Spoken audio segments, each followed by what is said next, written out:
It's a unboxing or unpackaging and maybe a review of the 2 new binders I just got in from AliExpress.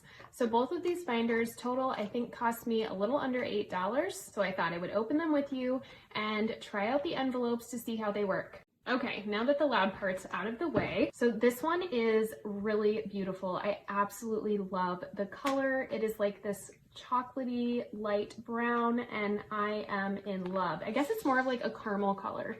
And the inside almost has like a red feel to it. I just love this. This is seriously exactly what I was envisioning. It feels very luxurious on the inside.